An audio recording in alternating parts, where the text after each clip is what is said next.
my friends from all over the world. Can you believe it that we have tourism officials from over 100 nations in this room today?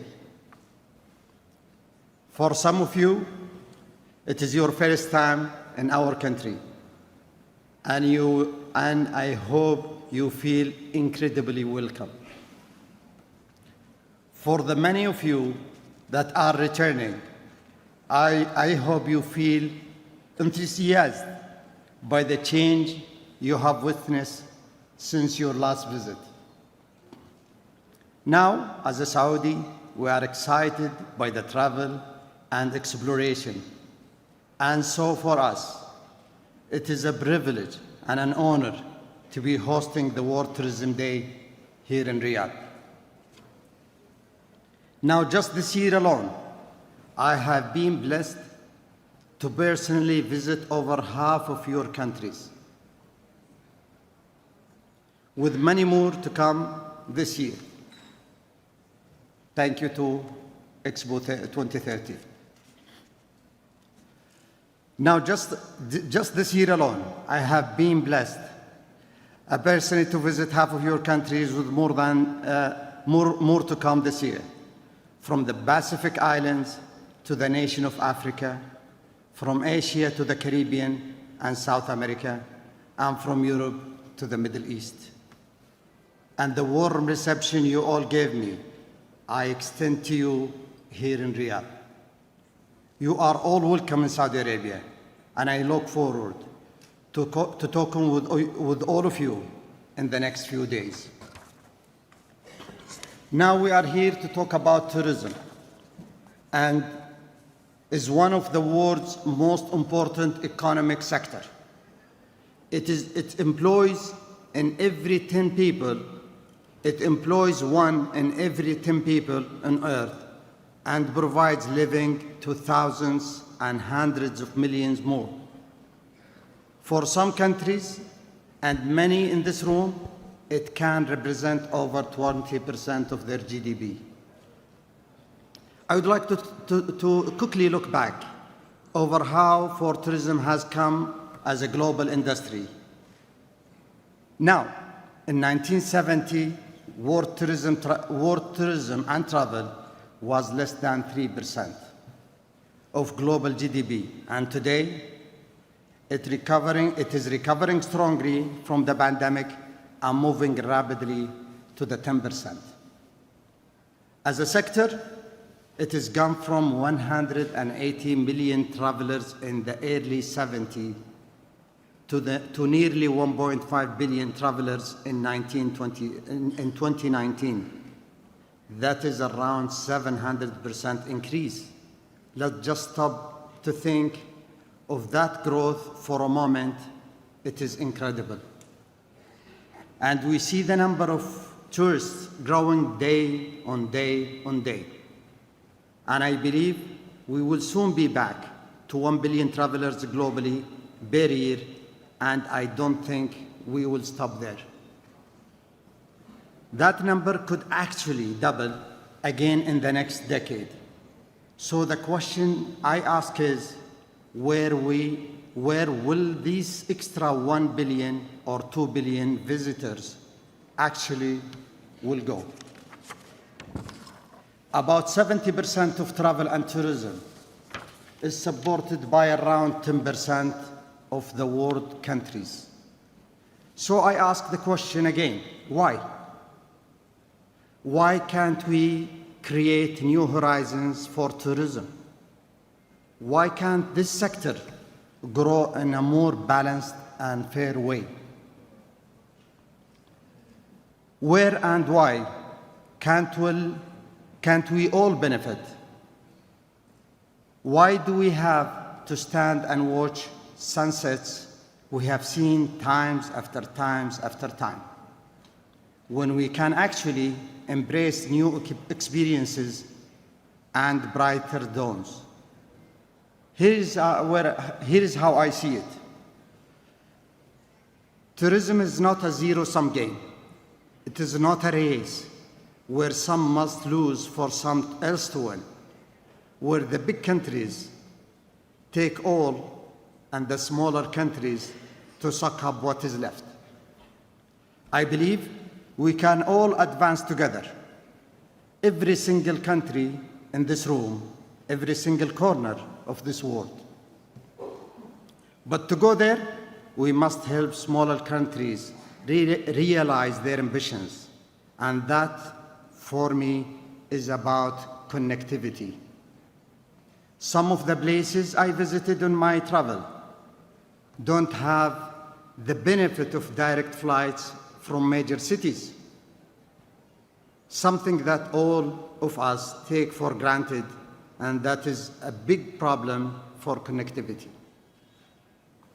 We know that tourists are far less likely to go somewhere if we have to change planes, and sometimes multiple planes.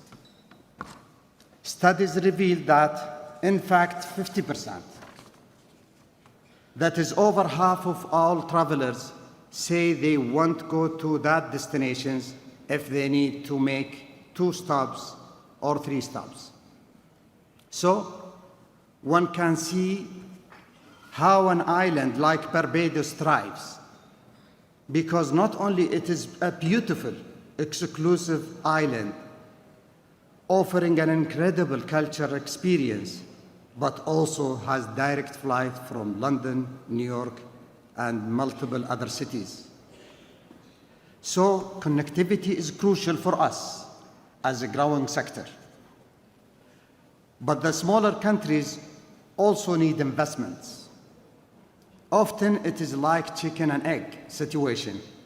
Connectivity follow investment, but investment follow connectivity. So which come first? Now, to bring a new dawns for global tourism, we must find a way to help smaller countries break out of this very difficult trap. Governments and indeed my governments can play a critical role in opening that gates for international investment, helping the private sector to access vast pool of global capital to build the facilities that visitors expect and visitors need. And we achieve this here in Saudi Arabia. We are living proof this can happen. But I have also seen how things can be done and how people are doing it in other places around the world. Jamaica, Bahamas, Fiji. And I have often witnessed the power of a regional approach, local destinations not competing, but instead collaborating to attract investment and new visitors. And I believe that if countries can unite, genuinely unite regionally and even globally, then the opportunities for this sector can multiply. Everyone in this room can help to build bridges between countries, between the public and the private sector. As I have seen this year, my very own eyes, there are spectacular destinations in all continents and oceans that are just waiting to be discovered. Of course, this needs to be done responsibly and sustainably. But the opportunity is there. If we pull together as a global sector and advance as one, with one global destination, we can achieve amazing things. Let me try and paint a picture of how things can be changed. So rather than long queues at airports, through tourism saturation, where frustrating experience and overcrowded attractions will happen time and time again, we can instead use technology and skillfully improve journeys across the world. There are ways we can harness data and technology to smooth every step of a journey from even before someone book online. We are seeing it already. The social media age is dramatically expanding travel horizons. And now I argue you to go even to smaller town, somewhere in Chile, and you will see Saudi there. Why? It is because of technology. Technology has made it so much more accessible. But for all the advantages of technology, I see a future. The human element is still absolutely central to our industry. In other sectors, automation threatens jobs. But in tourism, I believe we are always an engine of jobs creation, and will continue to be for many decades. We faced a devastating loss of job during the pandemic, but they are coming back and coming back fast. The desire for human interaction is strong all over the world. When you arrive in Riyadh, I want you to be able to speak to the taxi driver, hotel staff, and waiters, and they will give you the courtesy of the history and the culture of this country. I want you to make new friends and hear stories everywhere you go, because when you will actually experience Arabian hospitality, something we are very proud of here. And tourism is all about social and cultural interaction in that experience. This is the culture of hospitality that many of you will have seen, shown by me personally, and I hope we'll find here in Saudi Arabia. And with that, I welcome you again to Riyadh. So let's celebrate our achievements in coming back strongly from a very challenging pandemic. But let's also travel with a confidence into the future.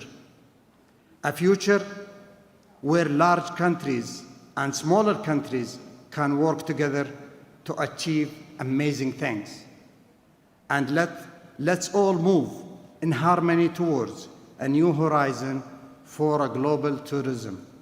And again, I welcome you all and thank you all very much.